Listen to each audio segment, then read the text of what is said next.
So he's had weight problems for a long time. I was really worried about him, and he did keto and he started losing weight. And I told him I was proud of him. Any you guys ever done that? You ever told your dad you're proud of him? It's not right. I was like, I'm proud of you, and he went, okay. And I was like, now I'm your dad. I'm your dad now. Go to bed. I don't know. You shouldn't let people know you're worried about them. It's so uncomfortable. They just fuck with you. Like, my dad knew I was freaked out about his weight, so he kept saying all this weird shit. One time he sat me down and he told me he had this doctor's appointment where they checked his prostate. And he said he had these glands that were swollen and that could indicate prostate cancer. I was like, oh, shit. And then he goes, but it could also indicate that I have ejaculated recently.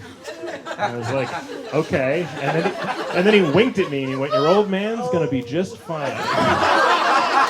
I was like, okay, you're my dad again. Fine.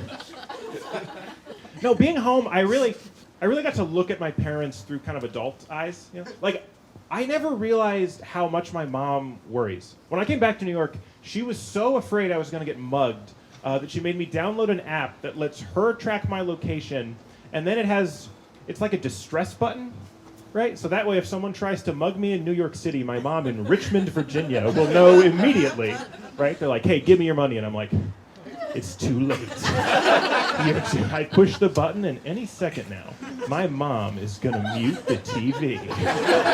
Like, if you don't get out of here, she's going to wake up my dad, and I swear to God, he'll tell her to figure it out. No, my mom, if I ever miss 2 phone calls in a row, she assumes I've been murdered. My dad's the opposite. I think he could get a call from the police where they say I've been murdered, and he would just be like, oh, boys will be boys. You know? I wish they could, I don't know, meet in the middle a little bit. Like, I think I do it right. I have a girlfriend. She'll be out late. She'll miss calls. I don't not care. You know, I'm not like, oh, whatever, I'll hear from her when I hear from her. But I also don't jump to that she's been killed, right? I split the difference and assume she's been wounded. You know? She'll be home, but she'll be different. You know what I mean? Kind of a, she'll walk funny. You guys know, I won't love her as much. You guys, because she'll be a burden. The biggest thing I noticed with my parents is, and I never noticed this when I was growing up, but they don't seem to call each other by their names. Almost ever. They only refer to each other in terms of their relationship to me, if that makes sense. So my mom would be like, oh, your father's in a mood again. You know, your father. And it makes me feel weird. It makes me feel like my dad's a lame friend who I invited to the party, but like nobody else wanted. All right, your father. It's like, Mom, we met through you.